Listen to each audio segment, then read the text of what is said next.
안녕하세요. 대업에서 반도체 업종과 IT 산업 담당하고 있는 임주성입니다. 5월 9일 CNG 하이테크 리뷰 진행해 보도록 하겠습니다. 자, 최근에 CNG 하이테크의 상승 이유와 앞으로 전략 방안에 대해서 오늘 영상에서 한번 좀 말씀드려 보려고 하는데, 일단은 이 CNG 하이테크가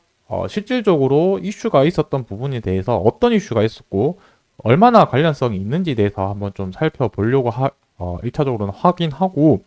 그 이후에 이 부분이 지속 가능성 여부가 있는지에 대해서 한번 좀 살펴보도록 하겠습니다. 그리고 두 번째로는 앞으로 상승 모멘텀은 어떤 요인들을 좀 살펴보면서 주가 방향성을 확인을 해야 되며, 마지막으로는 현재 시점에서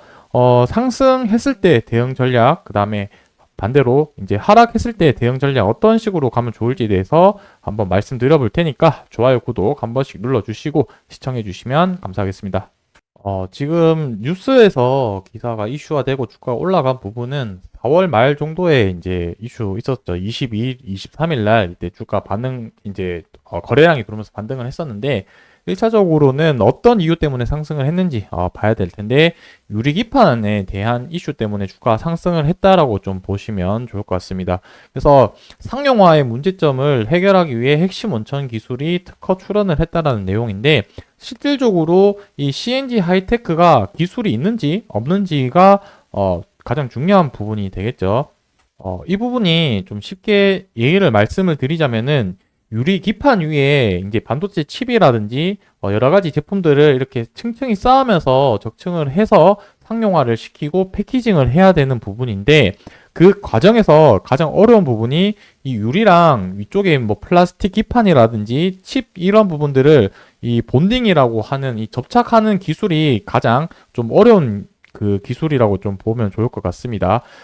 최근에 이 유리기판을 관통시키는 TGV 기술이란 것으로 해서 필옵틱스가 시장에서 가장 또 기술적인 부분에 이슈 많이 받았지만, 그거와 못지않게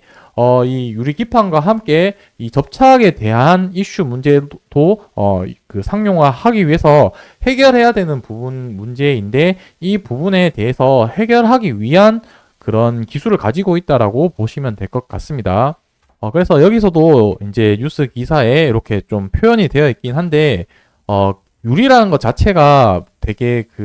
미끄럽죠. 미끄럽다 보니까 이 매끄러운 표면과 높은 내화학성으로 인해서 밀착력이 낮다라는 것은 이 접착력이 낮다라는 의미로 좀 생각을 하시면 될 것 같습니다. 그래서 결국에는 유리랑 금속이랑 접착시키는 문제가 가장 어려운 부분인데, 이러한 부분들을 해결하는 게 CNG 하이테크의 기술력이다라고 이제 보시면 될 것 같고, 저희 대기업 채널에 오시면은 그 기업 탐방이라고 해야 될까요? 그런 기업들을 모아놓고 전시회하는 부분에서 저희가 이제 방문을 해서 인터뷰를 한 내용도 있거든요. 그래서 거기에 관련된 담당자 분께서 또 유리기판에 관련된 내용들을 또 설명을 해줬던 부분이고, 제가 여기서 드리고 싶은 말씀은 CNG 하이테크 자체가 이게 지금 유리기판이 시장에서 이슈가 되어서 갑작스럽게 나온 기술이 아니고, 작년 9월에 이제 전시를 할 때도 가지고 있던 기술력을 보유한 회사라는 점을 고려를 한다고 하면은 충분히 기술력이 있는 회사다라고 좀 봐주시면 좋을 것 같습니다. 그래서 이 유리기판이 앞으로 계속해서 좀 시장에서 이슈가 될 만한지 그 부분이 가장 좀 궁금하실 것 같은데, 제가 생각하는 유리기판은 지금 현재 게임 체인저라고 불릴 만큼 시장에서 중요성이랑 앞으로 성장 가능성이 높다라고 생각을 하고 있습니다. 그 이유에 대해서 딱 한 가지 이유만 말씀을 드리자면은, 이제 AI 칩에 사용되는 인터포저 대신에 유리기판을 사용을 할 수 있기 때문에 이 단 한 가지 이유만으로도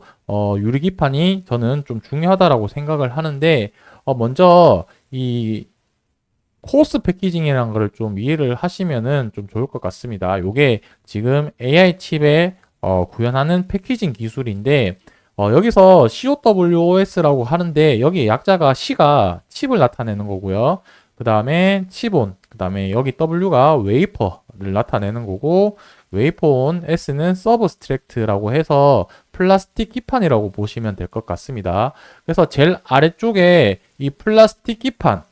그리고 그 위에 인터포저라고 하는 웨이퍼, 그 위에 이제 칩, HBM이라든지 그 다음에 GPU라든지 이런 칩들을 쌓아서 패키징을 하는 게 코스 패키징이다라고 보시면 좋을 것 같고, 지금 엔비디아에서 만들어내는 AI 칩이 이러한 구조를 가지고 있다라고 보시면 될 것 같습니다. 그래서 여기서 뭐 별개로 이제 얘기를 하자면은 이 D램을 수직으로 쌓은 게 HBM 하이닉스에서 납품을 하는 거라고 보시면 될 것 같죠. 그러다 보니까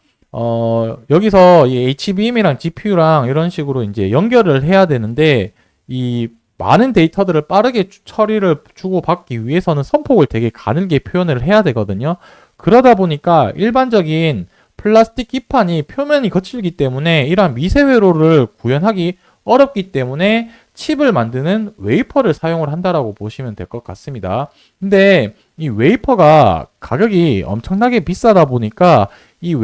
인터포저를 이제 웨이퍼랑 인터포저 동일한 용어라고 생각을 하시면 될 것 같습니다. 그래서 인터포저를 대처를 하기 위한 그런 대체제가 유리기판이라고 생각을 하면 좋을 것 같고, 유리기판이 가격도 싸고 인터포저만큼의 성능을 낼 수 있는 그런 가성비 있는 제품이기 때문에 시장에서 지금 주목받고 있는 이유 중에 하나다라고 보시면 될 것 같습니다. 그래서 제가 뭐 주저리 어렵게 설명을 했는데, 쉽게 얘기를 하면은 지금 AI 칩을 만들 때 가격을 줄일 수 있는 새로운 대체제라고 생각을 하시면 될 것 같습니다. 그래서 앞으로 상승 모멘텀 제가 두 번째 내용을 했는데 두 가지 정도 있을 것 같은데, 지금 유리기판 섹터 자체가 계속해서 수급이 들어오는 경우 하나가 있을 수 있을 거라고 생각이 들고, 단발성 이슈는 아닐 거라고 생각이 듭니다. 저는 좀 몇 개월 지금 당장에 이슈가 안 되더라도 또 추후에 충분히 이슈가 될 수 있을 만한 재료라고 저는 생각이 들고, 그리고 두 번째는 이제 전반적으로 반도체 관련 기업이다 보니까 금리의 방향성에 따라서도 주가가 결정될 가능성이 높지 않겠냐라고 생각을 합니다. 자, 그래서 이제 여러분들이 좀 궁금하실 것 같은 차트 관련된 내용들을 가지고 제가 생각하는 근거를 가지고 어떻게 될 건지 한번 좀 생각을 해 보도록 하겠습니다. 자, 첫 번째는 이 지금 거래량을 봤을 때는 이 앞전 거래량 대비해서 지금 거래량이 많이 터진 점으로 좀 이 부분을 봐야 될 텐데, 지금 대략적으로 1250만 주 거래량이 터졌는데 이 거래량을 좀 비율로 좀 따져 봐야 될 것 같은데, 자, 발행 주식 수가 1000만 주 조금 안 되고 유통 주식 수가 550만 정도라는 점을 고려를 했을 때 이 1200만 주 거래량이 터진 부분은 발행 유통된 이제 거래 주식 수의 한 두 바퀴보다 조금 더 거래가 일어났다라고 봤을 때 엄청 많은 거래량도 아니지만 그렇다고 적은 거래량도 아니고 상장 이후에 최고 많은 거래량임은 이 부분 좀 인지를 하셔야 될 것 같고, 뭐 많이 거래가 발생되면 뭐 4바퀴, 5바퀴도 거래량이 발생되는 경우도 있거든요. 그러한 부분으로 봤을 때는 이 거래량이 적은 거래량은 아니다라는 점을 한번 고려를 해봐야 될 것 같고, 그리고 이제 지금 신고가 영역에 있는 부분이기 때문에 그런 점을 좀 종합적으로 한번 생각을 해보자면은 신고가를 돌파를 하기 위해 앞선 매물을 소화하기 위한 거래량이 터졌을 가능성도 있다라고 한다면 이 부분은 상승 시나리오가 되겠죠. 그래서 여기서 만약에 그렇게 생각을 하고 내가 이 종목에 접근을 한다면은, 자, 제가 생각했을 때 좀 중요한 기준 라인은 이 노란색 굵은색 선인 20일 이동 평균선이 좀 중요하다라고 생각이 들거든요. 그래서 오늘 이 거래가 이동 평균선에 거의 밀착해서 지금 장이 마감이 되었기 때문에 이제 내일이나 이번 주 중으로 방향성을 결정을 해야 되는 시점이지 않을까라고 생각이 들고 있고, 반대로 하락을 하게 되면은 지금 이 20일 이동 평균선이 이 장대 양봉의 거의 중앙값 정도 위치해 있기 때문에 이 기준을 이탈을 하면은 좀 시간이 좀 걸릴 수 있는 그런 시나리오도 갈 수 있기 때문에 내가 이 종목을 좀 더 좋게 보고 장기적으로 바라본다라고 한다면 바닥 구간에서 한 번 더 다른 시나리오를 대응할 수 있는 전략도 짜야 되지 않을까라고 생각을 하고 있습니다. 그래서 충분히 상승할 수 있는 근거는 충분히 아까 말씀드린 것처럼 이 신고가 부분에서 거래량이 많이 터져서 앞선 매물을 소화를 했다라고 해석할 수 있는 점이라고 말씀드릴 수 있을 것 같고, 두 번째는 유리기판이 제가 제일 처음에 설명드린 것처럼 단발성 이슈로 끝날 게 아니고 게임 체인저라고 불릴 만큼 시장에서 중요한 기술이고 현재 곽강받고 있는 관심사 중에 하나다라는 점을 고려를 했을 때는 충분히 좀 더 시장에서 한 번 더 부각받을 가능성은 있지만, 이런 차트적으로 봤을 때 기준점을 이탈을 하게 되면은 투매가 또 발생될 수 있는 여지가 있죠. 그렇게 되면은 주가가 또 단기적으로 큰 하락을 하게 되면은 다시 상승을 하기 위한 시간이 또 오래 걸릴 수 있다 보니까 이 부분에 대해서 각자 기준을 가지고 대응해야 되지 않을까라고 생각을 합니다. 제가 여기서 여러분들에게 전달드리는 부분은 유리기판이라는 내용과 앞으로 전망에 대한 그런 부분들 이야기들을 말씀드린 거고, 차트 움직임이나 앞으로의 방향성 이런 부분들은 저는 양쪽 방향성을 말씀드렸고, 앞으로 움직임에 대해서는 왜 상승을 했는지 왜 하락을 했는지 대해서 관련된 내용들을 가지고 계속해서 영상에서 말씀드릴 테니까 좋아요, 구독 눌러주시고 계속 시청해 주시면 감사하겠습니다. 오늘 영상은 여기서 마무리하도록 하겠습니다.